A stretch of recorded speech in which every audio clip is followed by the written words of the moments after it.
Tu t'es déjà demandé, est-ce que je suis en train d'investir au pire moment? Est-ce que les marchés sont déjà trop pour investir? Ou encore, est-ce que je devrais attendre une forte chute pour me lancer officiellement? Ce sont des questions que j'entends souvent et que me suis moi-même posé quand j'ai démarré en bourse. Sauf que depuis septembre, faut savoir que j'ai recommencé mon PEA de zéro et j'ai investi tous les mois, même quand les marchés étaient déjà à leur plus haut.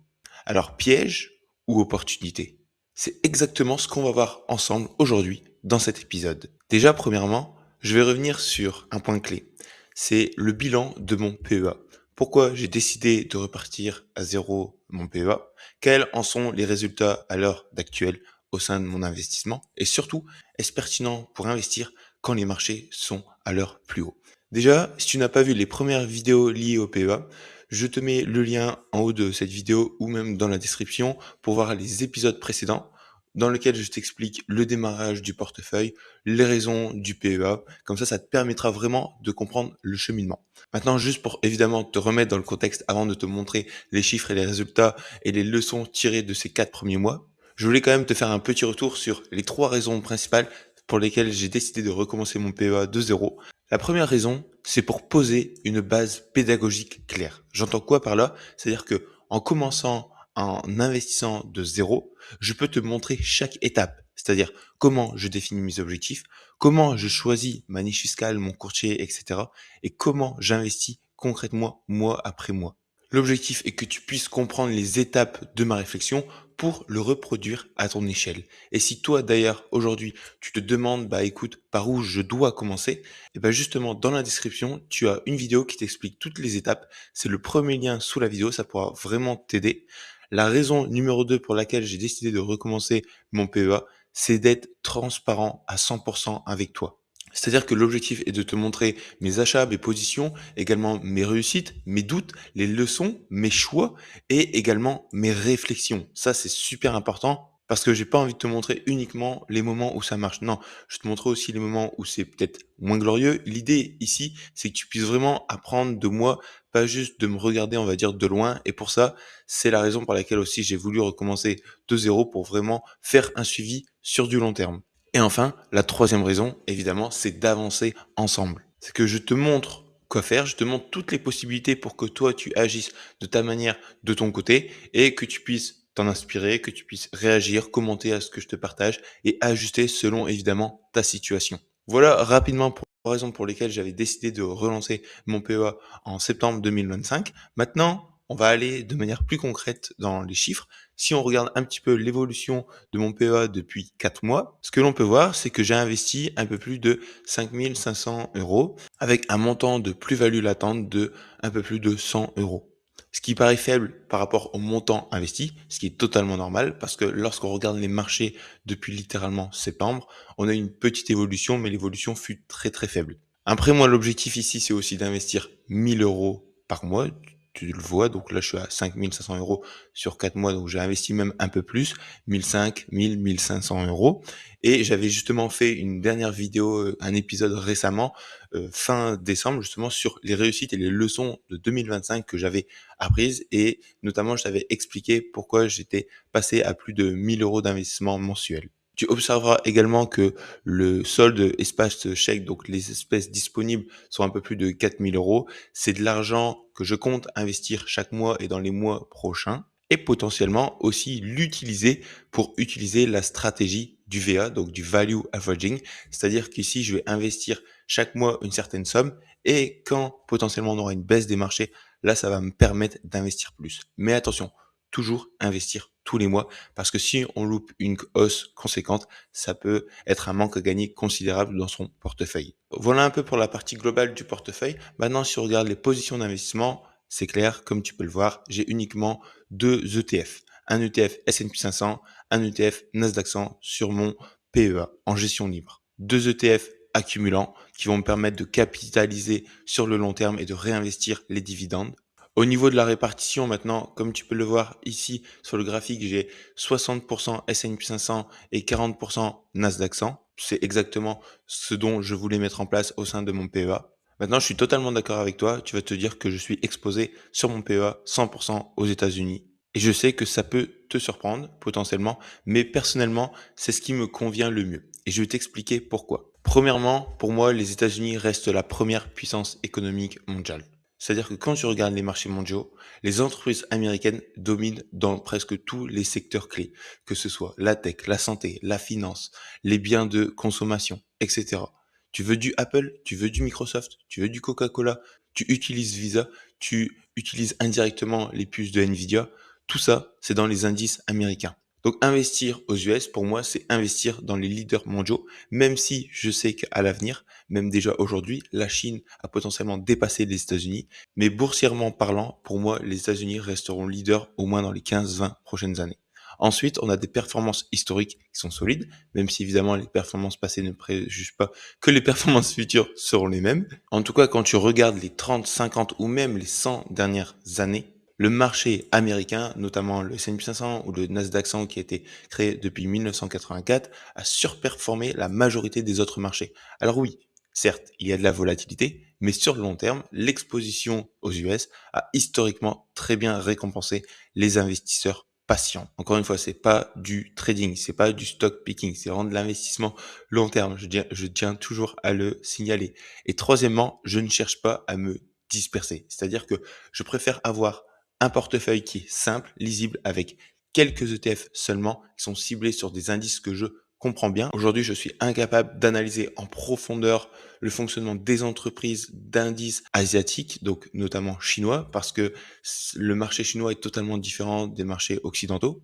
Et personnellement, plutôt que de vouloir me disperser partout, que ce soit en Asie, en Europe, sur les pays émergents, sur tel ou tel secteur d'activité, je me concentre vraiment là où il y a de la croissance, où il y a de la stabilité et de l'innovation qui sont plus solides aujourd'hui et également pour moi dans les 15-20 prochaines années. Et après, bien sûr, évidemment, c'est un choix totalement personnel. Ça ne veut pas dire que toi, tu dois faire pareil, pas du tout, mais ici, je te partage ma logique pour que tu puisses réfléchir à ce qui te convient le mieux en fonction de ta tolérance au risque, de tes convictions et de tes objectifs. Et si un jour mes convictions changent et je changerai ma stratégie sur mon PEA, eh ben écoute, je te le partagerai avec plaisir dans une prochaine vidéo. Suite à cela, voici l'évolution de mes investissements depuis septembre. On peut le voir graphiquement parlant. On observe que le portefeuille est assez stable, ce qui est plutôt logique au vu de la situation des indices américains depuis le mois de septembre, où on est quand même au point le plus haut historique, mais on reste dans cette fourchette de même niveau depuis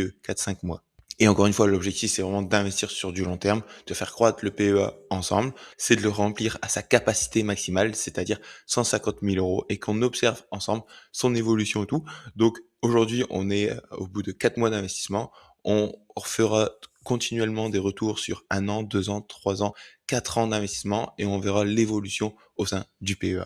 Je n'ai aucun doute que le développement sera très très intéressant et le fait de pouvoir te partager ça, ça me permet de t'apporter de la transparence sur mes investissements et ainsi de t'aider de la meilleure des manières possibles et de te partager mes leçons d'apprentissage. Donc ok, le marché est assez plus haut historique. Maintenant, la question qu'on peut se poser, c'est faut-il investir? Est-ce un piège ou au contraire, est-ce une opportunité? Parce que lorsqu'on regarde la situation actuelle des marchés, clairement, il n'y a pas photo. On est vraiment à des niveaux historiques, ce qu'on appelle l'ATH, donc le All-Time High, où là, encore une fois, la semaine dernière, cette semaine, on a dépassé le plus haut historique sur le S&P 500 notamment. La question légitime que tu pourrais alors te demander, c'est faut-il attendre une baisse avant d'investir?